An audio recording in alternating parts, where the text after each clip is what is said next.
This past weekend in Rome, Pope Francis elevated 17 new cardinals, including an Omaha native who heads the Chicago Archdiocese, 67-year-old Blase Supich.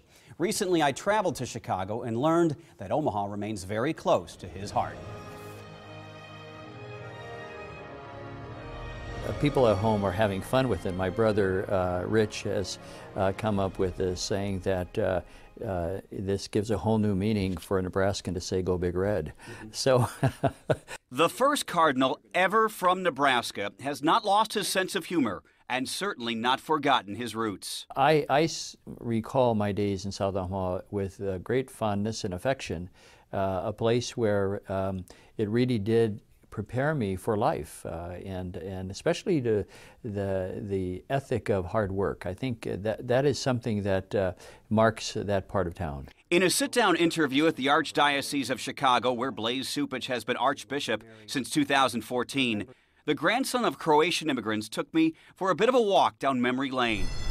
From the days when he attended St. Peter and Paul School as a child. It's almost like the Ellis Island of Omaha, in the sense of the place where immigrants land and begin to put their lives together and look for ways in which they can build a future for their families. To when he was ordained a priest in Omaha in 1975. He served as a pastor at St. Margaret Mary, St. Mary's in Bellevue, and St. Robert Bellarmine. I found the spirit of cooperation there. I really remember my days as a priest in Omaha with great warmth. Known for his pastoral and merciful approach, this man of God has quickly stood out to Pope Francis on issues such as social justice. There are a lot of people who just feel as though they don't count. And justice can be a matter of helping people find a place at the table. And so we have to look for ways in which I said, even the playing field. Cardinal Supich emphasized the common good and listening to all sides, including on abortion, same-sex marriage, and divorced Catholics who might feel shunned by the church. But we have to do it in a way that helps people, gives space to people to really come to the truth, and that means not being harsh in our rhetoric or being overly critical to the point where we close doors off when it comes to discussions. Just being installed as Archbishop here in Chicago was a remarkable feat. Now elevated to Cardinal, Omaha has a direct and divine, if you will, connection to a man who might one day himself be considered for Pope. How does one go from being an altar boy in South Omaha to a cardinal who might one day be considered to be the Pope?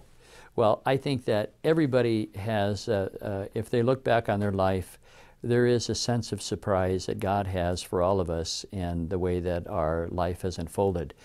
Surely I think there was nothing in my own humble beginnings in South Omaha that would have predicted this trajectory. It ended with a handshake, a blessing, and a request. Well, I'm honored to have interviewed you. I thank you so much for taking the time with me. Thank you. God bless you, and the best to all the people and back in Nebraska, especially in Omaha. I have fond regard for them, and I just ask that all of them continue to pray for me. And we certainly will. Cardinal Supich will preside over a prayer service here in Omaha in late December. It's Friday the 30th at St. Cecilia at 7 p.m. A reception will follow for people who want to greet him.